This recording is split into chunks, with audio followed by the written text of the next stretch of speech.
guys, welcome back to another episode of Park Review. As you may have read in the title, or the thumbnail, or the title kind of screen for a video, or the opening picture, or title screen I guess it's called, you can tell that Ranger Ruby is going to be making an appearance. It's not just a short appearance, it's like a 9-minute appearance, so we'll get on to her videos right now.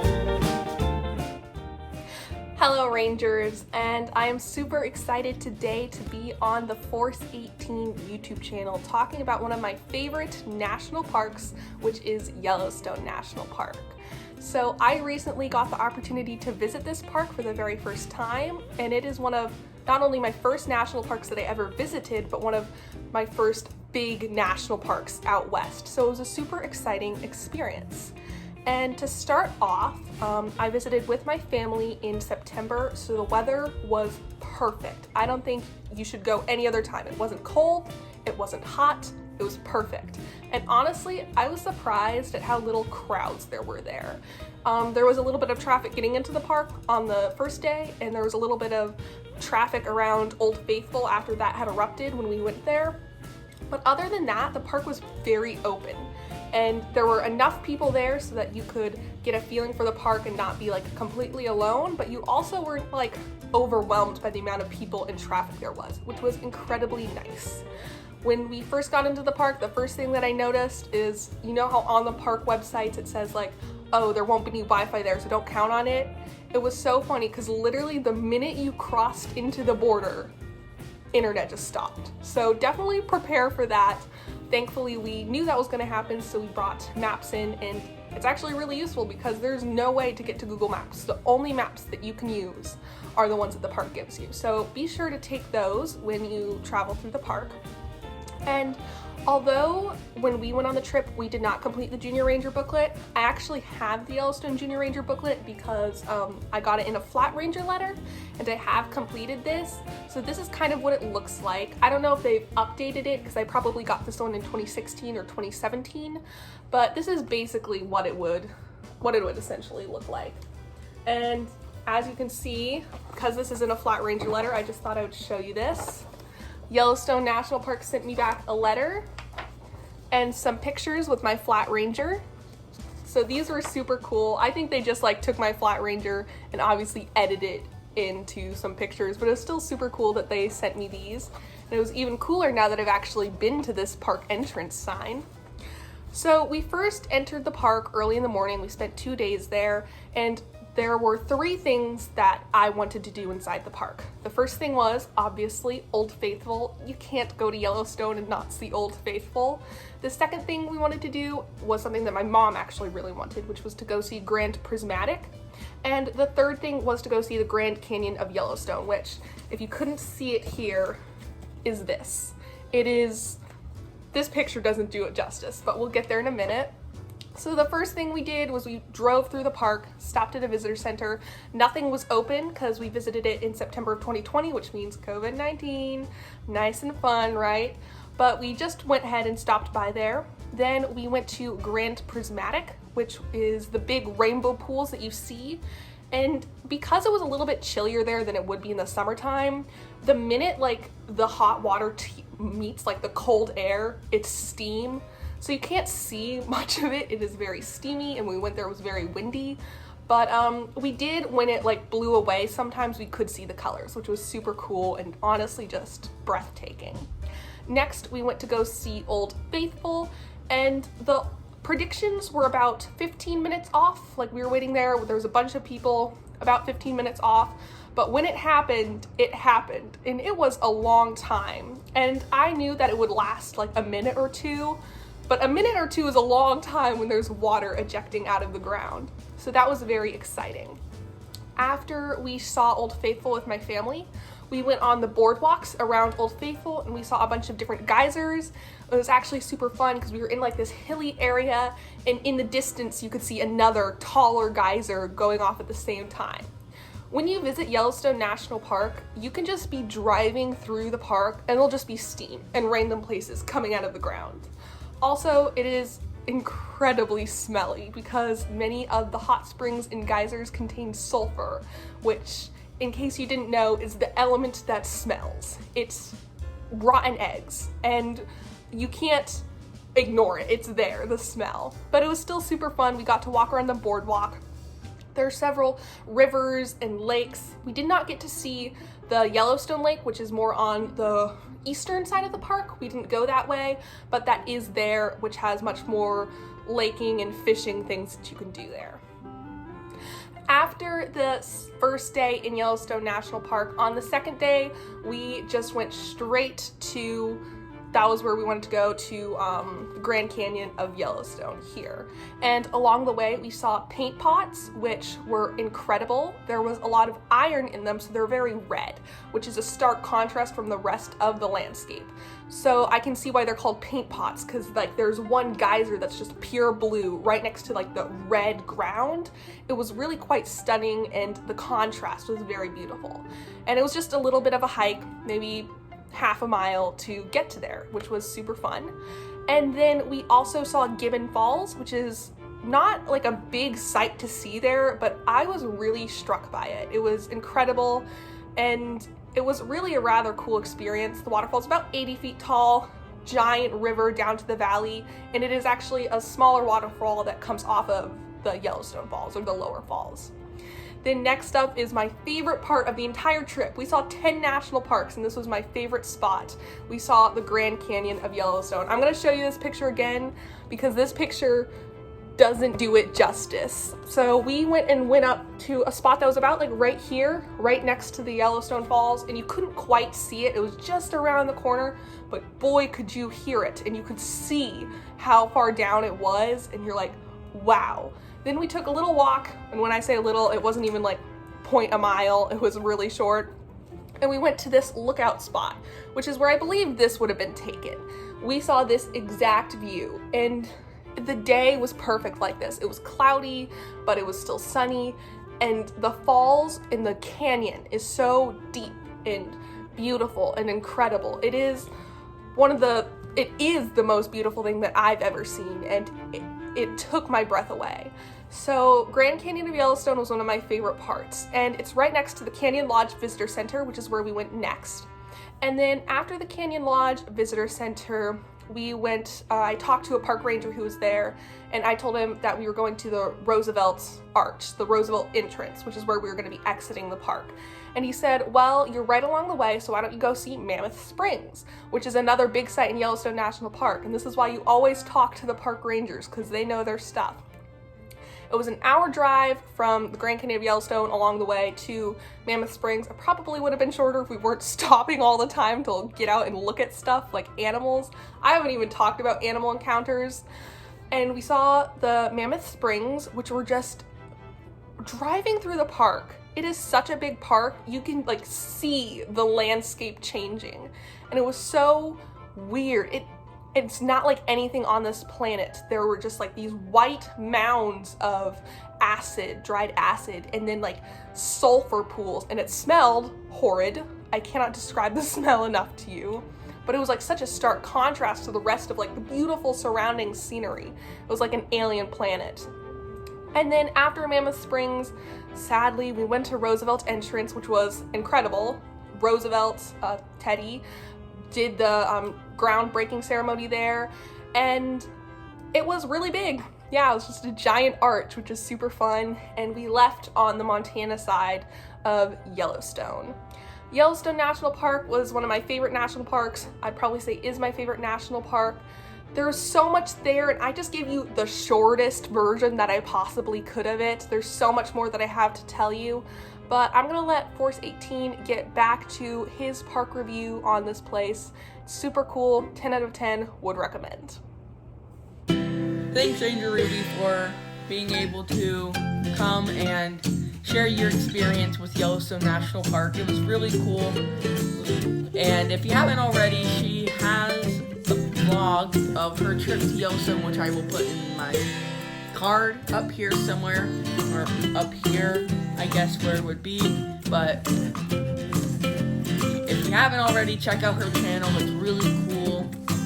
And yeah, so now it's my turn to talk about my experience or what I did when I went to Yellowstone National Park.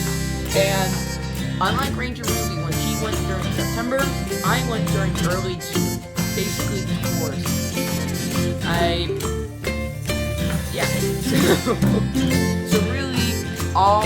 So my first stop at Yellowstone was the Lower Geyser Basin.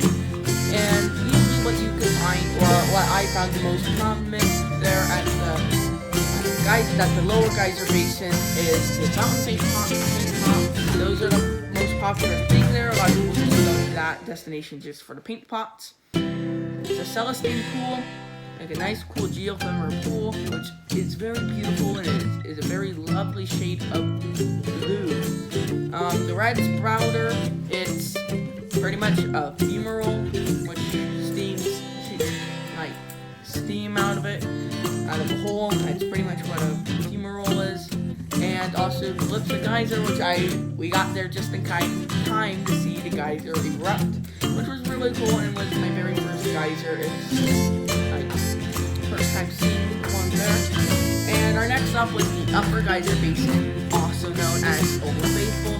I will roll just a quick 1-minute video of my experiencing Old Faithful.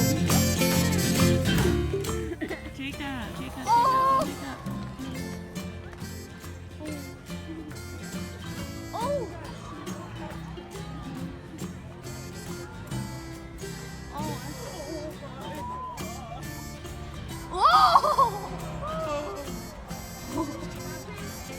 This is cool. Oh, it's so high.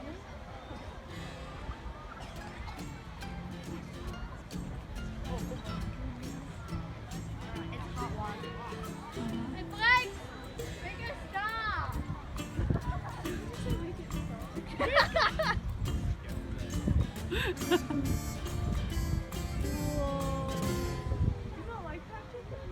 It was pretty cool to be able to see Old Faithful erupting. It was one of my, you could hear a lot of my family saying it's super cool. It was crowded, so we were a bit further back from the boardwalk, which is definitely okay. We still got to see the geyser, and it was really cool. And after that, we went to the Midway Geyser Basin, where it's most famous for the Grand Prismatic Spring. Unlike Ranger Ruby, where there was a lot of steam, mine was, I would say, a little less steam.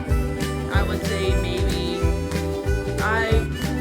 you could still see the colors, which blend really well with the steam, or that the steam kind of helped along with that area. It's also a geyser, which is also really a pool, but there's a geyser there, which we didn't get to see erupt, and probably some of my favorite pools there at the park are the turquoise and opal pools, and yeah, so after that, that was the end of our day 1 there at Yellowstone, and day 2 we only hit 2 areas, which we only had 2 days, and we didn't have much time to spend at Yellowstone as I would like to, but this was my first option, so since we were running kind of short on time, and we had to choose either the Grand Canyon of the Yellowstone or Mammoth Hot Springs.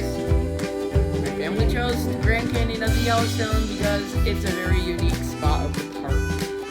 So when I was there, I went to the lower and upper falls of the Grand Canyon of the Yellowstone, and I also got to go to Artist Point, one of the most popular parts of the park. After that, we got to go to the Norris Geyser Basin, which is most famous for Steamboat Geyser, which I will play just a quick video of.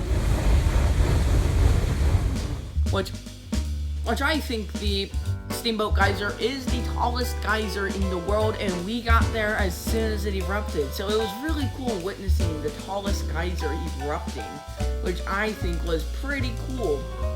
We also got to see the Emerald Pool, the Cistern Spring, Veteran Geyser, Palpitor Spring, Monarch Geyser, Minute Geyser, and Bathtub Spring. A lot of those geysers we didn't get to see them erupt, but we got to see where they were, which was pretty cool. And we also got to see the Porcelain Basin, which I don't remember much about the Porcelain Basin. And what to expect when visiting the park. The park is very accessible. There are 2 loop roads, and I don't remember how many entrances there are, but I know there's a south, west, northwest, northeast, and east. So there's 5 different entrances to the park. So depending on where you're coming from, so like let's say you're coming from Boise, you're gonna obviously come from you're gonna come in from the west, or if you're coming from the north, like Missoula or Helena, you're gonna be coming in obviously from the north. Like Cody, Wyoming, you're gonna be coming in from either the northeast or the east. Or Salt Lake City, you're either gonna come in through the west or the south, depending if you're coming in from Grand Teton, you're gonna be coming in from the south. And it's very accessible. There are 2 loop roads, like I said. A lot of parts are wheelchair accessible. There's the boardwalks, and yeah, so pretty much the most popular attractions are fairly accessible. And if you would like to go, there are trails that are backcountry, such as Mount Washburn, and there's other cool ones as well. And the park is crowded. It's one of the most popular national parks, if not the most popular. Actually, no, it's not. That's Great Smoky Mountains, but it is one of the most popular parks. It's gonna get crowded depending on what time of year you come. Like, for me, it took us 2 hours to get in the first day we went to Yellowstone because people wanted to stop and look at the bison.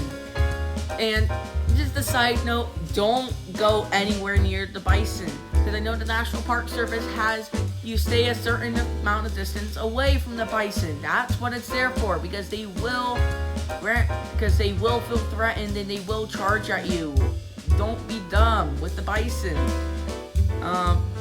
Like in the bears, if you can't come contacting a bear, slowly back away. Don't run. It's very simple, but sorry, I had to go on a little rant there. But the park is crowded, can take forever, and some spots such as Old Faithful, like I showed you, can get very popular. The summertime is the most popular time to visit the park, but if you go during the fall or spring, you're going to see less people. But if you go during the winter, you'll have pretty much the entire park to yourself, unless if you have a tour, like a snow bus or a snow coach, if anything. So Ranger Ruby showed you her Junior Ranger from her Junior Ranger binder or booklet. I'm not really sure what it was, but she showed you her Junior Ranger that she got from a Black Ranger letter from Yellowstone National Park. And yes, it did change Ranger Ruby. This is what it looks like now.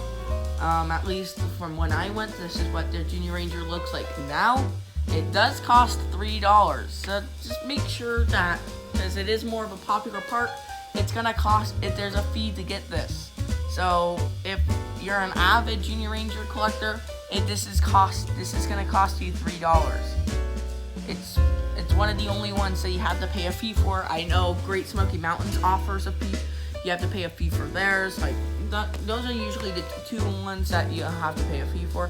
But they also offer, and they have a patch, not a badge. That's very important to know. And they also offer a Junior Scientist badge, which I did not know about until just recently from Junior Ranger JD. But I would like to get the next time I go. What I would suggest doing at Yellowstone. Yellowstone is a huge park. Huge. It's known for a lot of things. So I would suggest pretty much everything I did. Add maybe like Mount Washburn and such. But I would also add Mammoth Hot Springs, Yellowstone Lakes, which is the highest alpine freshwater lake of its size in that elevation. And I would also suggest doing Lamar Valley. Would I go back? Definitely. And if I were to go back, I would definitely like to do a lot more stuff there at the park than I did previously, because we had just barely brushed it over, such as Lamar Valley, which is great for wildlife watching from a safe distance, such as elk and all that. Thank you guys for watching, and this upcoming Saturday I will have a fun video. I don't know what it's on yet about, but just stay tuned to watch that. And next park review is all about Cedar Breaks National Monument. So, see you guys till then.